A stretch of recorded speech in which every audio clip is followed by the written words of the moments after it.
in these current times. We would like to welcome our guests, Dr. Sudhanshu Trivedi, Member of Parliament, Rajya Sabha, Uttar Pradesh BJP, Shri Sujeet Kumar, Member of Parliament, Rajya Sabha, Odisha BJD, Professor Rajeev Gowda, former Member of Parliament, Rajya Sabha and ex-IIM Bangalore Professor, Shri Ghanshyam Tiwari, Member Samajwadi Party, Founder EDUTECH Technologies. Welcome to all of you. With that, I would like to welcome our first guest, Dr. Sudhanshu Trivedi, MP and National Spokesperson of BJP. He holds a PhD in Mechanical Engineering, has served as advisor to Chief Minister of Uttar Pradesh and Home Minister of India. He's a scholar in political science, Hindi, Sanskrit, and statecraft. We welcome you, sir. I would request you to please address the audience on the vision note. Thank you. Namaskar, respected Professor Rajeev Gowda ji, Sujeet Kumar ji, my dear friend Ghanshyam Tiwari ji, and all other respected members who are present in this meeting. देखिए, शिक्षा के क्षेत्र में जहाँ तक मेरा व्यक्तिगत रुचि है तो मुझे भी 3 यूनिवर्सिटीज़ में पढ़ाने का मौका मिला, तो शिक्षा से थोड़ा मेरा पर्सनल लगाव भी रहा है। और मेरे मदर और फादर दोनों कॉलेज में लेक्चरर थे, तो जिसकी वजह से एजुकेशन से थोड़ा मेरा बचपन से भी बहुत जुड़ाव रहा। अब अगर इंडिया की एजुकेशन पॉलिसी को देखें, if you look at the India's education policy, after independence several efforts were made several time to introduce or you can say reshape the education policy. Last time it was done in 1986 when Shri Rajiv Gandhi ji was Prime Minister. Now, if you look at the span of last 34 years, the world has changed a lot. India has changed a lot, and India's position in 1986 cannot be compared with what is today in 2020. So accordingly, the education policy was needed to be reshaped, reorganized as per the present day need. अगर आप education की policy को देखें तो there are two fundamental problems. One was at the basic elementary level. At the pre-primary and primary level, if you look, normally the children uses to have a little bit of fear going to school because they think that the atmosphere in the school is not that much conducive or play oriented or oriented towards their various activities which was required of the childhood. दूसरा, एकदम आप extreme पे चले जाइए eight the level of PhD and research. What happens अगर आप पूरी दुनिया के बड़े बड़े कंट्रीज को देखें तो at the level of research there is a strong flexibility available if you want to switch over from one discipline to another discipline. But unfortunately it was not in India. Moreover, the research needs a lot of backup both by resources and money. There was no that much structured setup available to back the research. तो बस आप ये समझिए कि जो शिक्षा व्यवस्था है उसके दो मूलभूत आधार हैं. एक तो है बिल्कुल प्राइमरी शिक्षा जो हर बच्चे को मिलनी चाहिए. तो इस न्यू एजुकेशन पॉलिसी में एक फंडामेंटल चेंज किया गया कि जो पहले क्लास 3 तक की जो शिक्षा होगी वो शिक्षा ऐसी होगी जिसमें आंगनबाड़ी और अन्य को भी आपस में मिला दिया है. That will be more a play oriented society, play oriented policy, जिससे बच्चों को स्कूल जाने में जो एक फियर जैसा महसूस होता है, रादर देन यू कैन से डिसइंचेंटमेंट रहता है, छुट्टी हो जाए तो उन्हें ज्यादा अच्छा लगता है, वो ना होकर बच्चों को स्कूल जाने में अच्छा लगे और वेरियस एक्टिविटीज के थ्रू ग्रेजुअली उन्हें एजुकेशन सिस्टम के अंदर एम्बाइब किया जाए. फिर हम मिडिल लेवल पे आते हैं तो हम लोगों ने जिस जमाने में पढ़ा था तो स्ट्रीम्स बहुत अर्ली डिफाइंड हो जाती थी 8th, 9th और 10th में, whether you belong to art stream, science, commerce and other. अब इस बार ये कहा गया है कि वो एक फ्लेक्सिबिलिटी रहेगी इस स्कीम में कि आप कोई भी दूसरा सब्जेक्ट ले सकते हैं.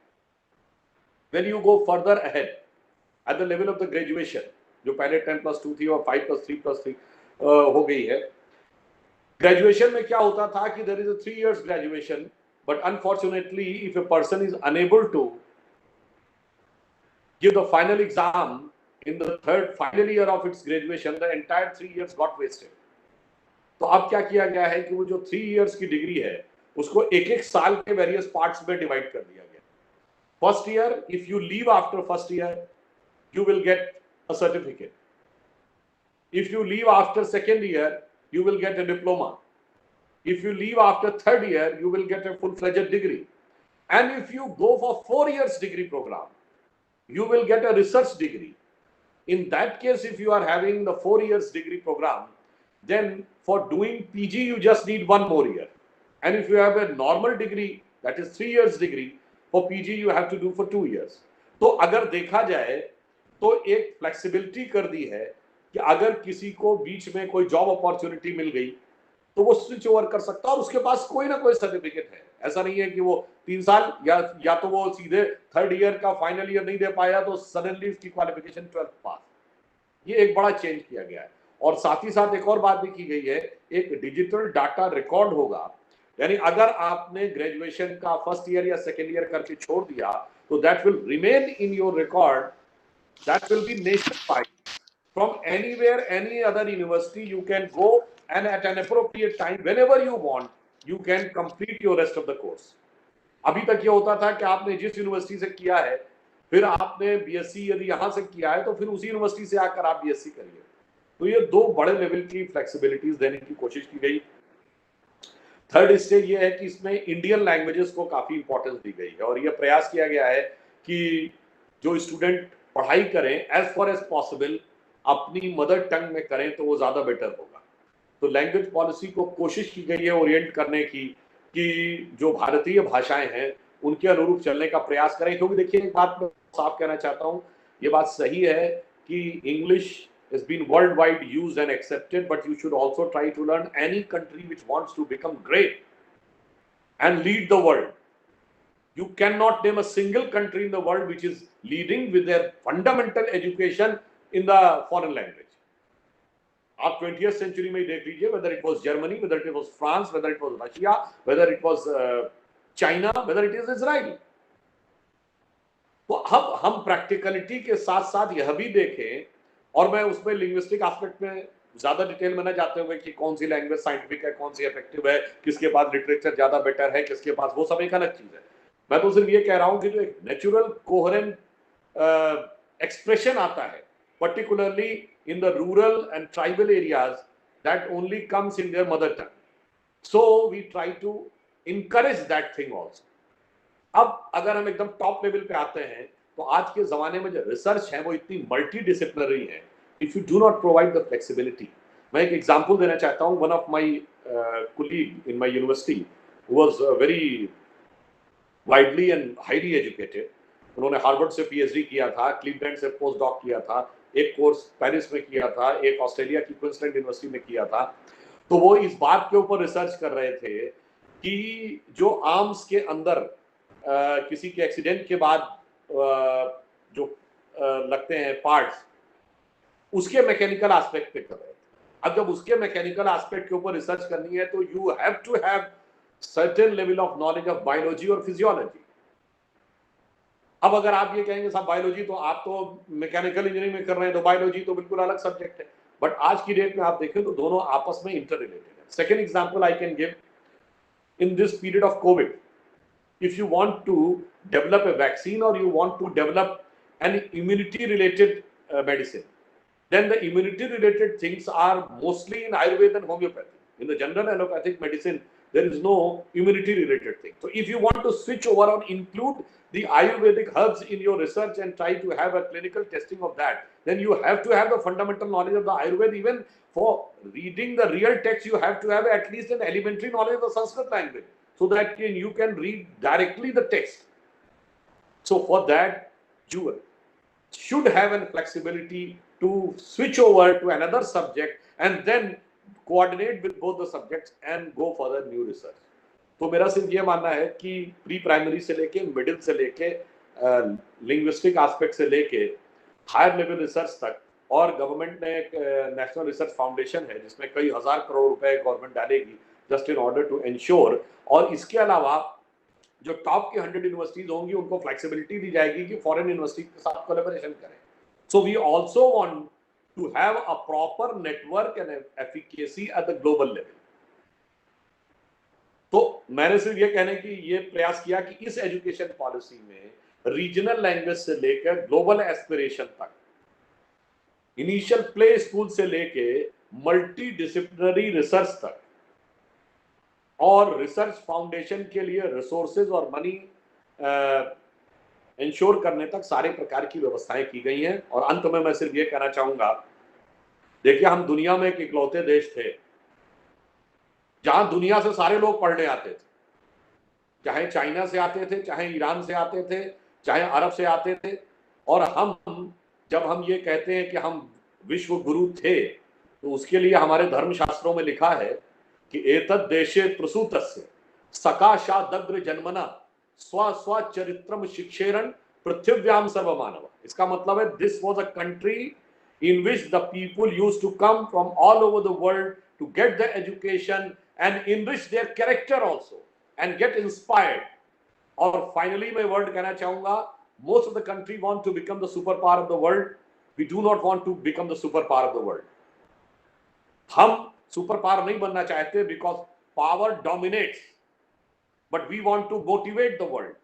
And motivation can come only through education. तो इसलिए हम जगत गुरु बनना चाहते हैं। गुरु प्रेरणा देता है, ताकतवर व्यक्ति दबाता है, और उसका रास्ता इस नई एजुकेशन पॉलिसी से निकलेगा जिसके मल्टीपल डायमेंशंस हैं। मैंने इस संक्षिप्त समय में उस पर थोड़ा प्रकाश डालने का प्रयास किया है। धन्यवाद, नमस्कार।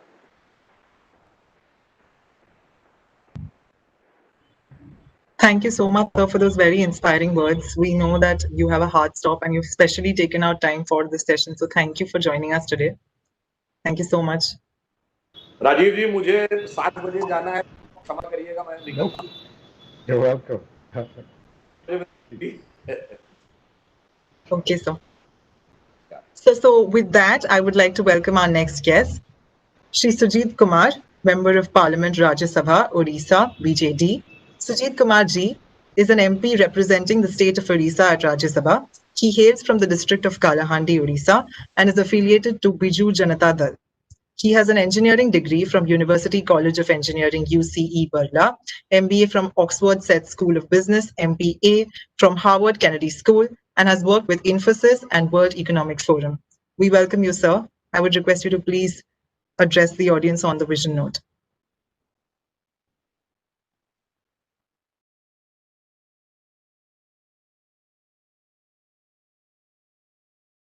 So we are waiting for Sujeet ji to get his line corrected.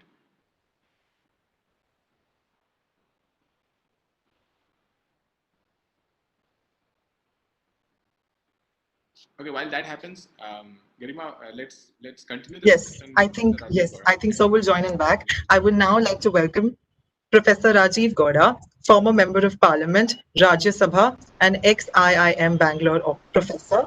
Professor Rajeev Gowda is a former Member of Parliament from Karnataka, heads AICC Research, and has served as a faculty at IIM Bangalore. He's an alumnus of Wharton and University of California, Berkeley. We welcome you, sir. I would request you to first address the audience. Thank you. Thank you so much. And it's such a pleasure to be here discussing our shared visions of what the world of education can possibly look like.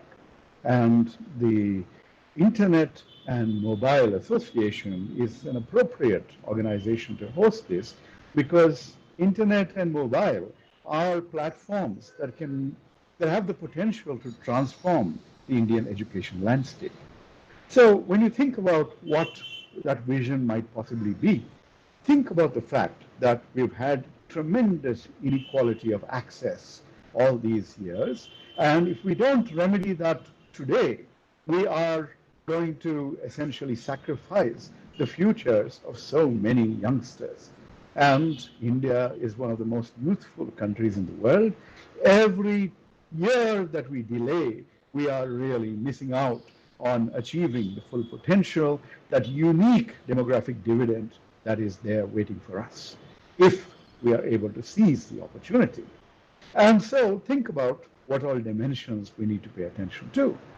These technologies have the ability, if we put in the other investments, to help us bridge digital divides, to be able to ensure that every child, every student in any corner of India will be able to access the same quality resources, will be able to engage with technology to open their minds to the world's knowledge.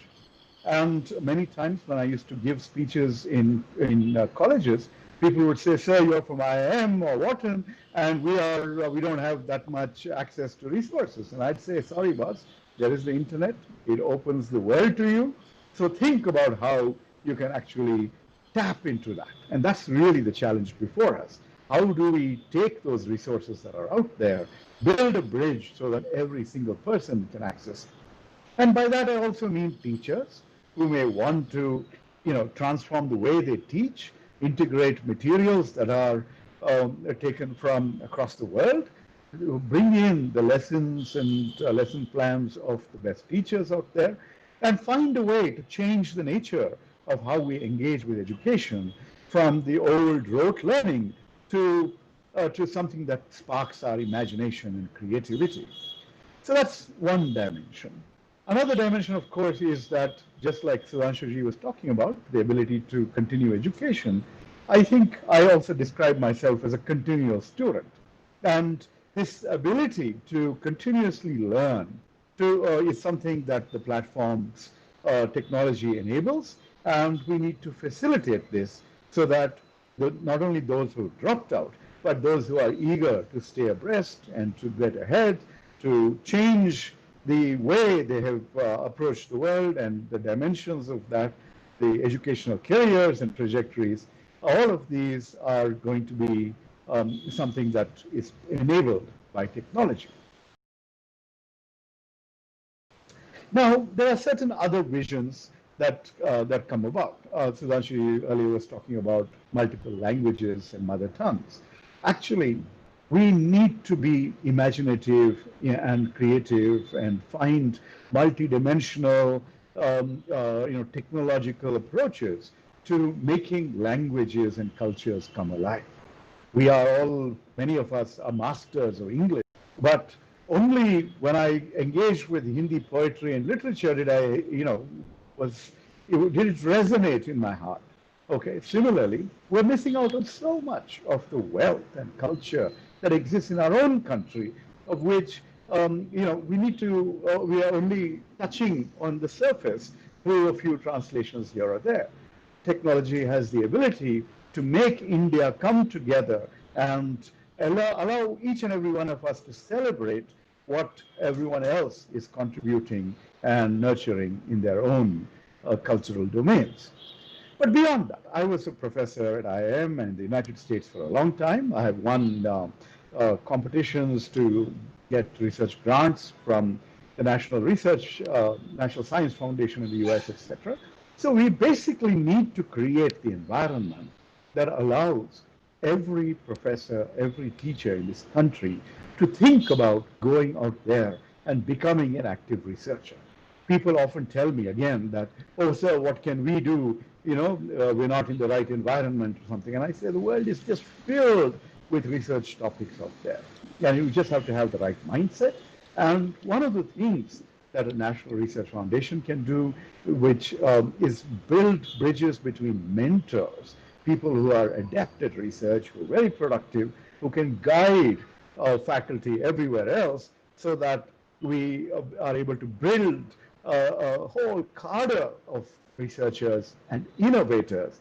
And I can assure you that in a few years' time, if we seize this opportunity, we will be able to generate patents and intellectual property of the kind that we've never aspired to do so before. And beyond that, I would, many, many years ago, 15 years ago, as a matter of fact, I had written an article on the same theme, which was called Vishwavidyalaya. I said that, the word Vishwavidyalaya, which means university, can be translated literally to, the knowledge hub of the world. And that should be the vision that we have for India. All of us, have aspired to go abroad and study in the world's best universities. I've been lucky to be able to do that. And so Ghanshyam, Tiwari, Sujeet, Kumar are both Harvard products. Okay, so that's the kind of universities that we've seen attract the best from the world's distant shores. But it's time we started to reverse that process, or to compete with the Harvards and the Oxfords and turn our institutions into open our doors and ensure that we provide the opportunities for faculty and students from around the world to come to India and to partake of knowledge and diversity that India can offer, the market opportunities that really hone a business student's and a policy student's understanding.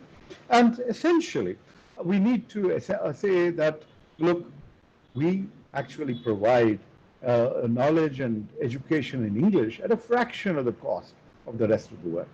So therefore, we have the capacity to break that model of high-cost, inaccessible education and actually democratize the opportunities that are available, not just to the people within India, but to people everywhere, thanks to the internet and mobile telephony. So that would be sort of the biggest vision that I would want to share, that we've got to aspire to think of India as a knowledge hub of the world, that technology now makes it possible. It makes it possible for us to also tap into that extraordinary talent in the diaspora, which we have always considered to be a brain drain. Well, we can regain those brains by building bridges, by reaching out and finding ways to tap into that knowledge and commitment to our country. So I'll stop there. Thank you so much for this opportunity, and I look forward to taking these ideas to action, to translate them into reality in our own, in the next decade or so. Thank you.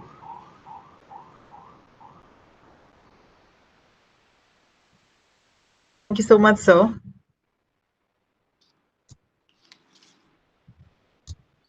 I think Sujeet sir is still facing some problems, so I would like to introduce you to our next guest, a very special guest, Shri Ghanshyam Tiwari, member Samajwadi Party, founder Good Technologies. Ghanshyam Tiwari sir is co-chair of IAMAI EDUTECH Committee, a member of the EDUTECH 2020 Conference Advisory Board, and founder of Parliamentarians with Innovators as well as Good Technologies. He also serves as the national spokesperson of SP and was a candidate for the parliamentary elections from Bihar in 2019. We welcome you, sir. Thank you, sir. I would request you to please address the audience. Thank you so much, Garima, and thank you so much to IMAI, every attendee who has from the morning till this time extensively presented their work, their ideas, their aspirations, and a message of positivity towards where India can move in education. I do believe that we will be able to conclude this discussion with a vision note from Sujeet ji also. But while he is still trying to figure out the internet glitch on his side, I would want to add my 2 cents and a sense of vision. So I see Sujeet Kumar ji here. So can I pause, Garima, and invite? We can invite him, and then I can come back into the conversation. Hello. Sure, sir. Sure, sir. Yes. So we can go back to Sujeet Kumar ji, and then I can come back thereafter. Yeah, Ghanshyam, you want me to speak? Yes, yes. Thank you, Ghanshyam. Garima would introduce you. She introduced you earlier also, so you can start speaking. No, again, one of those technical glitches. We are talking about. No problem, sir. We welcome you, sir. Thank you very much. Thank you for organizing and hosting this webinar or EdTech conference on a topic which has assumed great significance in the context of COVID-19 and online classes, and also in the context of the new education policy after 34 years. Mostly on the issue of digital inclusion and on the for digital learning accessible and affordable to millions of students in rural India, where I come from. I come from a district called Kalahandi in Odisha, which is fairly rural.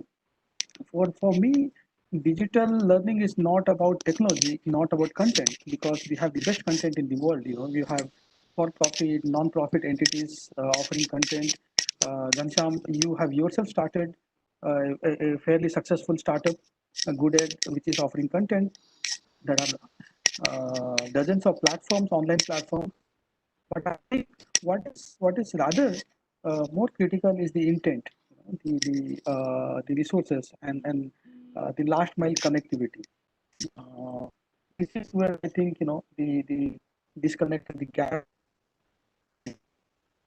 to, to make education digitally available to all our students, and the reality of millions of students not having access to this education because they do not have the resources, they do not have the last mile connectivity. Right?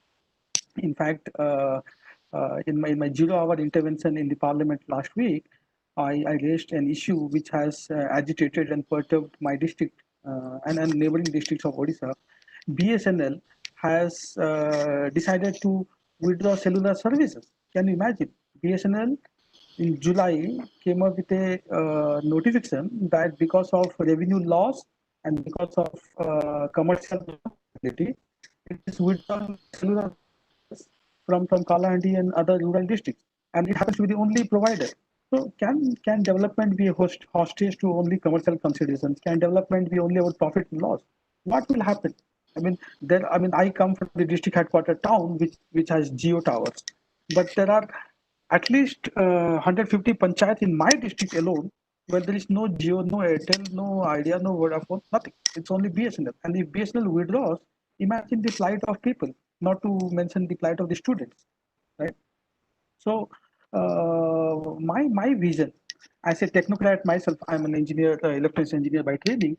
So my vision as a technocrat is to get technology to educate, empower, enable the students from rural area. My vision as a startup investor is to support entrepreneurs and startups who are building products and solutions for rural India. And my vision as a policy maker now, as a member of parliament, is to design policies and help implement policies which will take this vision of digital learning, this vision of digital India to two-thirds of our students residing in rural India.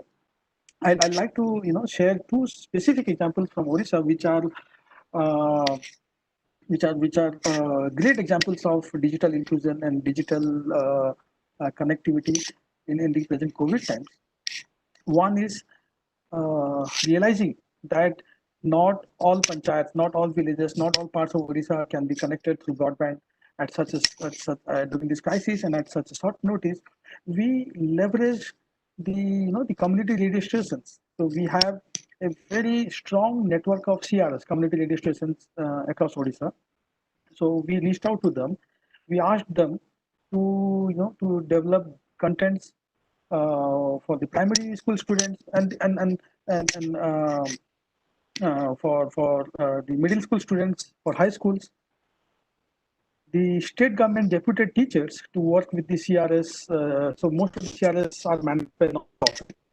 So we deputed teachers to work with the CRS and help them develop jingles, help them develop stories, help them develop meaningful content in local dialect, in local language, because Odia is spoken by largely by people residing in coastal Odisha, but large section of Odisha doesn't speak the official Odia because we have a large tribal population which speaks the tribal dialects. We have people in Western Odisha who speak a separate dialect, which is a mix of Chhattisgarhi and Odia. So this has been such a successful experiment, and places which are not covered by the antenna of the CRS, we have volunteers taking this content in their mobile phones and reaching out to the tribal students. The second example which I would like to share from Odisha is regarding a project called e-Vidya.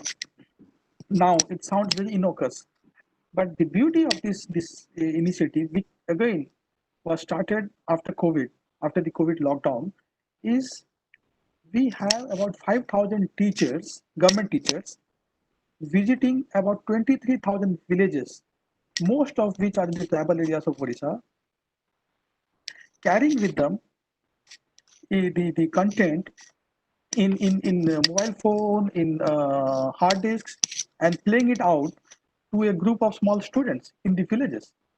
Because these are the villages which do not have the connectivity, net connectivity. These are the villages where students, either because of economic reasons or because of infrastructure, are unable to connect to the external world through internet. So since they're unable to access the content, we reached out to them, and today, I'm so proud to say that about 5 lakh students are connected through this very simple intervention to digital learning. Now, I'm sorry that these are interventions which are not very high tech, but these are very very simple interventions, which to my view projects the intention, projects the empathy, and is what I perceive to be the first step towards the digital inclusion and digital India. So we are talking about 6% of India's GDP to be spent on education in the new education policy. Today we are at 3.2. So I mean, the intent is great. I was listening to Sudhanshu ji, and then I got disconnected. And the education policy, of course, is a very very forward-looking policy because it gives flexibility to the students. It encourages interdisciplinary learning. It encourages learning in mother tongue, in one's own mother tongue. And what could be more heartening for someone like me who studied, in a government school for first 18 years of my life, to know that the stress is on learning through one's own mother tongue, and the new education policy. But I really hope that the policy translates into the requisite uh, inclusion, the requisite accessibility for millions of students, who are residing in small towns, in semi-urban, in small villages, in semi-urban towns, and I think that would be the biggest necessity or biggest challenge of EdTech. So I think I'll stop with that, Ghanshyam, and then I'll be happy to uh, come back later. Sure. Thank you, Sujeet. Garib, with your permission, I will continue the Thank you. conversation, built upon what Dr. Trivedi spoke about and what Professor Rajeev Gowda spoke about and what Sujeet spoke about. Three very inspiring leaders from our parliament who, both from their knowledge as well as work, continue to drive the vision for India, both at their state level as well as at a national level. I think for all the conversation that has happened on education all day, and I've gone through the videos of many conversations, participated, or at least listened to several conversations. It is very valuable to be able to speak in a positive light and in a vision-oriented manner about where we stand towards the next stage of education in India. But I think I would want to take a break or departure from that model. And as a young dreamer for India towards education, I want to point to a very massive question that has been missed as we look at the vision for education. And it is often missed because the life experience of the founders, the investors, the people who are driving the new technology in education, for some reason has not covered the more than 6 lakh villages that exist in India, the more than 8,000 towns that exist, cities that exist in India. And I think I would want to remind one of the article that appeared in the Washington Post today with a headline that in India, engineers and MBAs are turning to manual labor to survive the economic crash. And the reason I want to say that is the education system that I grew up into and became an entrepreneur and went to various great colleges from NIT Surathkal to IIM Bangalore to Kellogg and Harvard. For most people in the country has become an expensive road to nowhere. And the reason I say expensive road to nowhere, to be able to claim that, I looked at what are the success rates in lottery tickets across the world. And you compare that to the proposition that for every government job that comes out in India, there have been at least 200 applicants. So we had created a system where a student started at age 3 in the kindergarten system, and by the time the student graduated at the age of 18 with 16 years of education or 15 years of education, and then 4 years of, or 3 to 4 years of undergrad education, maybe 2 years of postgraduate education, the communication was toward after the end of this marathon that was built by educators and policymakers in the country, the student will have a job. And all the edtech that we have created so far, be it the test prep company that I work towards, or be it test prep post school, post college for government jobs, all the education that we have created in terms of products, a bulk of it cater to the same runway of education that was created, which remains an expensive road to run to nowhere. And when we look at that and look at the things that we did not discuss in the conference today, the parliament was told that more than 1 crore migrants traveled back to their home districts. A lot of them were employed. They were a product of our education system. Some dropped out in grade 10. Some went on to finish their undergrad and as Washington Post reports, that are back in their villages and working as laborers. So it is important, as we think about the vision ahead, it is important to realize what went wrong. Why are we become a country where millions of people are just taking exams from age 18 to 35, and even after all that marathon effort, they are not able to get jobs. And as a result, what needs to change as we think about this new education policy that is taking a leap ahead? I think what needs to change is to set out the vision of education from the mission of education.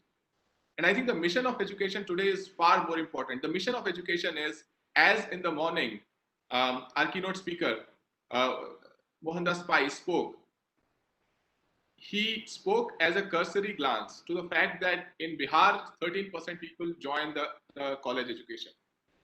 If you look at women in Bihar, girls in Bihar, less than 5% would join the college education. So we are talking about an education system, 270 million students in school, 1.4 million schools that we have. These are numbers that came up in today's discussions. We're talking about an education system that has nearly 1,000 universities, nearly 40,000 colleges, and all this leading to a situation where for each job there are 200 people. Our engineers are, in some cases, are working as laborers. 1 crore people have to walk back because the crisis has struck. And we have our villages, towns where their education, the formal education I'm talking about, not the skill, is not directly applicable to improvement of quality of life.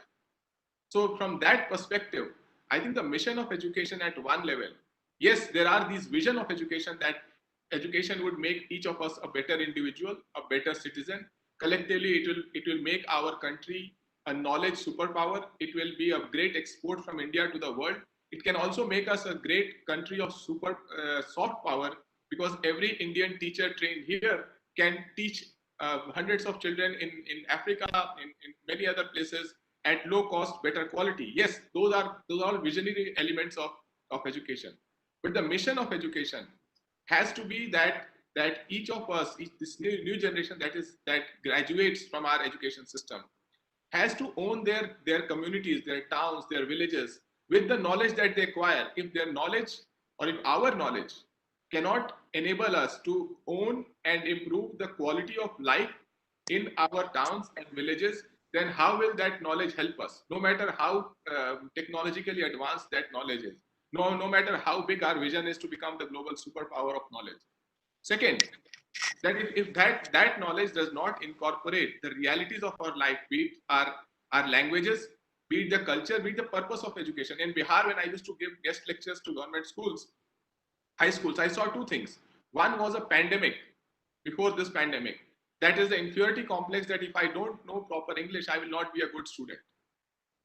And that has created an inferiority complex among vast numbers of students in villages and towns, who think that just because they don't know English, they are not the good student in the eye of the world. Second is the complete disconnect that a degree-driven education had created from the local life. Farmers would tell me that education is destroying our youth. The reason they would say that is saying that my child or my grandson, granddaughter acquires a BSc, BE degree, and is no more interested in owning that farm, improving my village, is disinterested in the life of the village entirely. So it is important that at least in the mission mode, a purpose of education must be at a country level to be able to tangibly improve or to make our students capable so with their knowledge, so that they are able to tangibly improve the quality of life in their family and the quality of life of their village and the quality of life of their town. We can be the best students scoring 99% marks in biology, even qualifying and topping NEET exam. But if we don't know the birds, the plants in our town and a village, we will not have the sense of ownership towards them. And as a result, we will always chase a mirage that the job that I require does not exist in my village and town. So I'm not doing anything to improve my village and town with my quality of knowledge.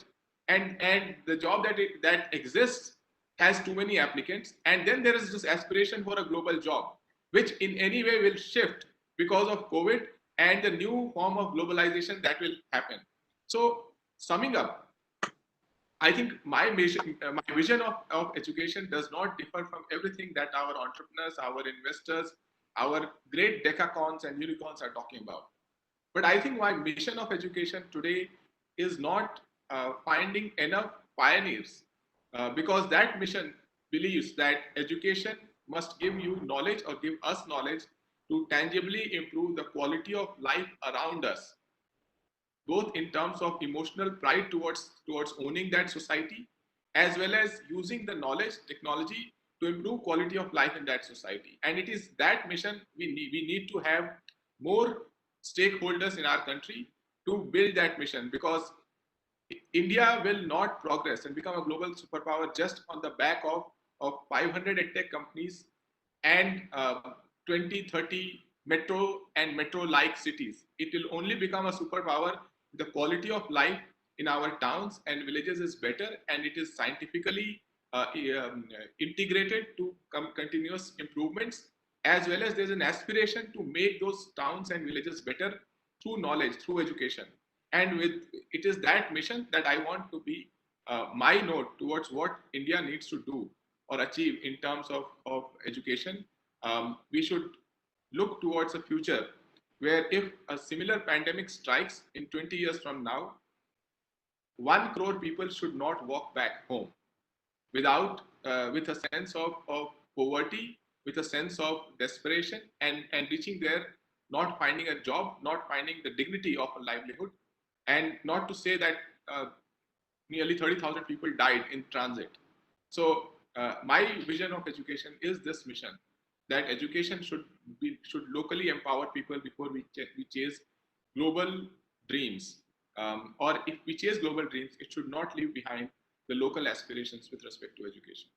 So with that, I conclude my note.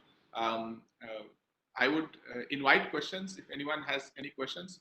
I know that I didn't request Professor Gowda's permission or Sujeet Kumar's permission for questions, but I'm sure that they will be able to share their experiences if there are any questions that emerge from the audience.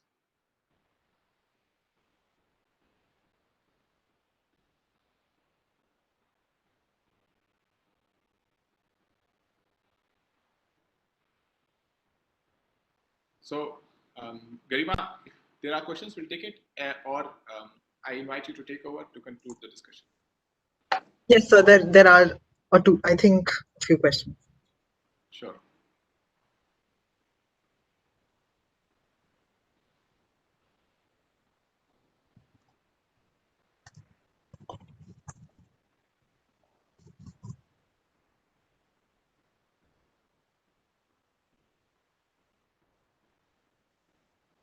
So from the chat, I read one question, which is there any change that you have seen post-pandemic in the education policy and the way ahead?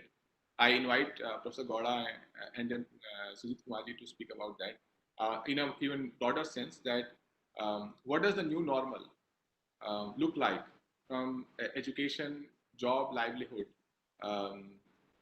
based on both the new education policy and technology, what lies out there. For example, the fact that 50% of students are unable to access online classes, that creates a possibility of illiteracy. At one end, we will have people who are progressing very fast. At another end, we will have people who are we're already behind and are now falling off the bus. So it will be good to seek your perspective on this, Professor Gowda. Yeah, basically, we've always been concerned about inequality in our society. And inequality begins at a very young age, depending on the kind of schools that your parents put you into.